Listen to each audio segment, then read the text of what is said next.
Today I'm going to show you a Death Knight build that uses a very niche synergy in order to output Circle of Death as much as physically possible.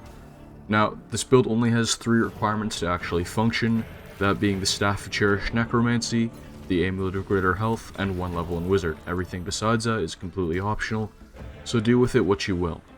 The build I'm going to show you, I have tailored to optimize the potential of Accursed Spectres, while trying to output at least 1 Circle of Death per turn. With that out of the way, let's get into the build. Let's go through level ups. Now, do be aware this level spread is tailored specifically for late game. Early game, you're going to want to play a full Hexblade Warlock or a Fighter for extra attack at level 5. You can then multi-class between the two if you want, whatever floats your boat. We're going to be using a cheese synergy that we can pull off once we hit level 11. That doesn't mean it ruins the build because it comes on so late, it just means we get access to a really cool synergy. So when you hit level 11, what you're going to want to do is take 11 levels in Wizard. The reason for that is so we can scribe level 6 spell scrolls with gold. You're going to want Haste, Dethrone, and most importantly, Circle of Death. Now, the final build will not have access to level 5 and 6 spell slots.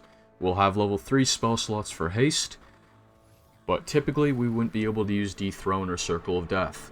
Thankfully, they're both Necromancy spell slots, so as long as we have 1 level in Wizard and Life Essence, we can still use them. Haste will allow us to get more attacks per turn, meaning we can harvest Life Essence with Booming Blade and hopefully use Circle of Death within the same turn. Chip damage will make it easier to then kill more enemies on future turns, meaning you can have a renewable source of Life Essence basically on demand. Dethrone is a really good coup de grace spell, and killing someone with it will give you back Life Essence, whereas Circle of Death will not since it's an AoE. Now, once you've got those spell scrolls scribed, what you're going to want to do is respec with your first level going into Fighter. This is for the natural Constitution proficiency, which will help you maintain concentration on Haste and resist your damage from Circle of Death if standing within the blast zone. Fighting style, I'd recommend defense for the extra armor class since the other ones don't really fit that well. Now for your abilities, Hexed Weapon means we can use Charisma as our primary stat. If you're using Hag here, push that up to 17 and then even it out. If not, 16 and reallocate those stat points. You're also going to want 14 or 16 intelligence. The other stats really don't matter. You can do whatever you want with them. You're not going to need Constitution either though, since the Amulet of Greater Health overwrites it. Of course, don't take 8 Constitution early game unless you want to get 1 tap. Level 2 we get access to Action Surge. And level 3 we get our Fighter subclass. I'm going with Battle Master because it's short rest centric just like Warlock. The maneuvers are very important. Distracting Strike is a fantastic combination with Accursed Spectres. They have really low attack rolls, so giving them advantage on right behind you can set them up to do a lot more damage in the long run. Now if you have 1 Spectre, this works perfectly fine. But if multiple are active at the same time, Trip Attack can also be used to put advantage on their attack rolls. Do be aware, this one has a strength save, whereas Distracting Strike does not. If you're going to pick one over the other, I'd go with Distracting Strike. For my personal preference, I'm also going to grab Precision Attack, which will help with enemies with higher armor class, but grab whichever ones you want, the most important being Distracting Strike.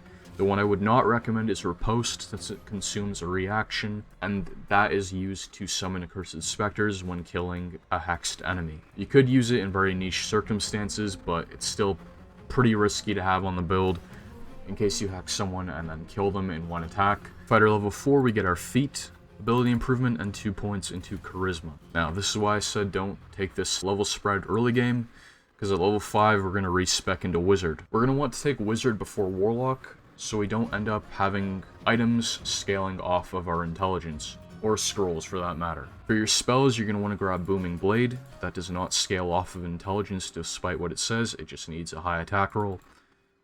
And I'm also going to grab Friends and Minor Illusion. Friends just for dialogue, and Minor Illusion is pretty nice for grouping up enemies before fights, and it works while invisible. Spells don't matter except for Long Strider. Grab the other ritual spells if you want, they're always handy to have. And as you can see, since I've already taken my Wizard levels before respecking, I have access to Circle of Death, Dethrone, and Haste. After you have your Wizard level, you can go into Warlock next. I'm not going to be using Eldritch Blast on this build, but it's still nice to have. I'm going to grab that and Toll the Dead for my cantrips. Subclass Hexblade, of course, and we're going with Shield and Hex. Now, shield, just like riposte, is kind of dangerous to use since you might end up losing out on summoning a specter, but if you're about to get killed, shield is really nice to have to avoid a lethal attack. Spells don't really matter till we have level 3 spell slots, so grab whichever ones you want. For your Eldritch invocations, as mentioned, I'm not using the Eldritch Blast, so what I'm going to grab are Devil's Sight and One with the Shadows. As I'm sure you're aware, Devil's Sight is very, very good. One with the Shadows is underrated. It gives you invisibility on demand whenever you want, as long as you don't move. You also have to be standing in partial darkness, but you can find a shadow almost anywhere. This is really good for instigating fights. Opening up with a Circle of Death while invisible will surprise enemies. You can group them up with Minor Illusion, drop Circle of Death, they will all have lower health to start the fight with, and then hopefully you can pick off one of them with Booming Blade to reset your life essence, and summon a Spectre all on your first turn. You can then use Action Surge to unleash Circle of Death once again, all within turn 1 on surprised enemies. Surprise is really good on this build. Grabbing another spell I'm not going to use, and for the Pact boon, go with Pact of the Blade. Warlock level 4, I'm going to grab Bone Chill to deny healing to any enemies that have it. Another spell that doesn't matter, and at this point I'm going to grab Dual Wielder. As mentioned at the start of the video, the only weapon you need is in fact the Staff of Cherished Necromancy. Personally, I don't want to use that as my main weapon. I think smacking people with a staff looks goofy, especially on a heavy armored character. So I'm going to grab Dual Wielder to use a sword in my main hand. If you don't want to do that, and you want to use a shield and Staff of Cherished Necromancy as your main weapon, go for it, grab whichever one you want. For my preference, I'm going with Dual Wielder. Warlock level 5, I'm going to grab Counterspell. For the last Eldritch Invocation in this build, I'm going with Sign of Ill Omen. This is mostly because it's thematic. Like, grab whichever ones you want here, it doesn't really matter too much. You can go with Fiendish Vigor, like, whatever you want, honestly. This is just because it's thematic. One of the curses on here is really strong. It prevents enemies from doing anything on their turn if they fail a wisdom save. I'm not going to use it, probably, but it's purple, it looks cool in the hotbar, so I'm going to grab it. Warlock level 6, we get access to Accursed Spectre. Now, for the final level, if you're playing in Tactician, you could obviously go with another level into Fighter, for a third attack. I don't want to do that. In Honor mode, this doesn't do anything. So I'm going to grab one more level in Wizard for the Necromancy subclass, specifically for Grim Harvest. This will offset the damage you take from your own Circle of Death. If you have necrotic resistance, either from armor or from a potion or elixir, whatever, Circle of Death is barely going to do any damage to you, so you'll actually be getting overhealed with this. It's very nice. And that concludes levels. Alright, before I go over equipment, the first thing I need to mention is Connor Vinderblad. This is the renewable source of life essence you can get outside of combat. All you need to do is either let Ethel have Mayrina, or kill her before reviving him. You will keep Bitter Divorce instead of turning it into Second Marriage, and now when you revive him, he comes back angry. What that means is you can farm him for life essence since you need a hostile target. This is your renewable source outside of combat, and is a really handy way to always have the ability to cast Circle of Death. I also keep a strength boosting item in my inventory just so I can pick them up. Alright, let's go through equipment. For your helmet, I'd recommend the Horns of the Berserker, Seeking Blood and Bloodthirst, +2 to attack rolls and +2 necrotic damage, if you and enemies are wounded.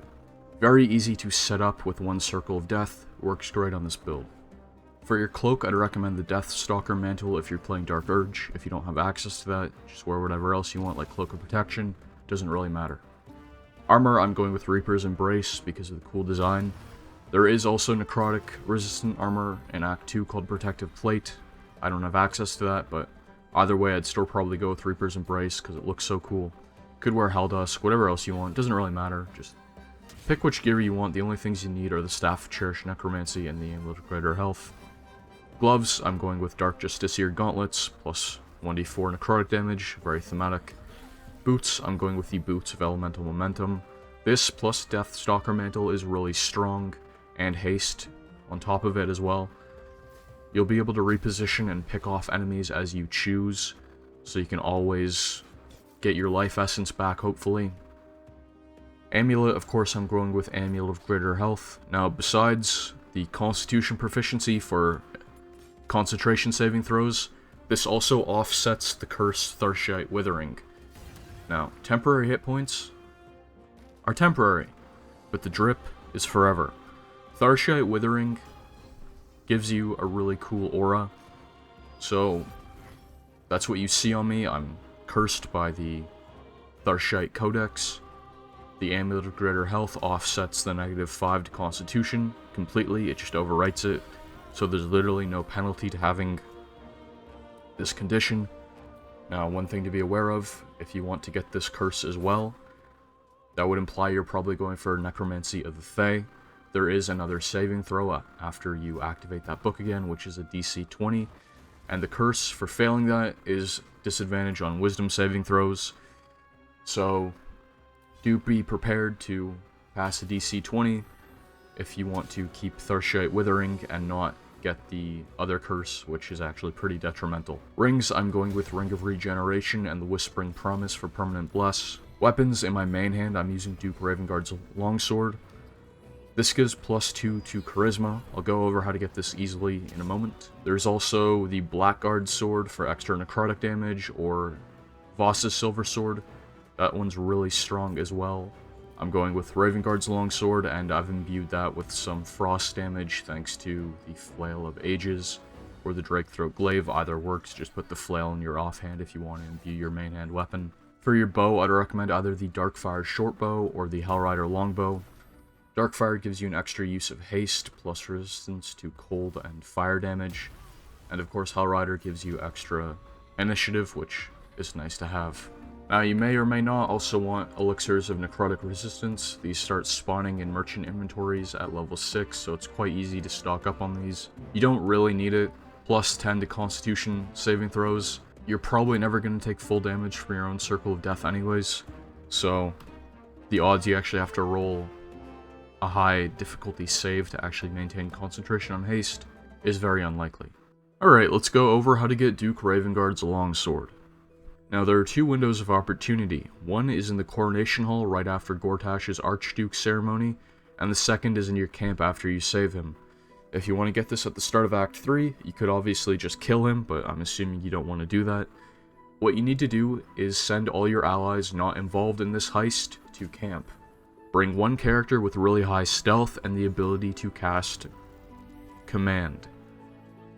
Bring another character who can then put greater invisibility on them, and an invisibility pot for yourself. The reason I say to leave everyone at camp is because after you conclude the ceremony, entering or exiting Worm's Rock Fortress or the Coronation Hall will cause Ravenguard to despawn. The window for this is extremely tight.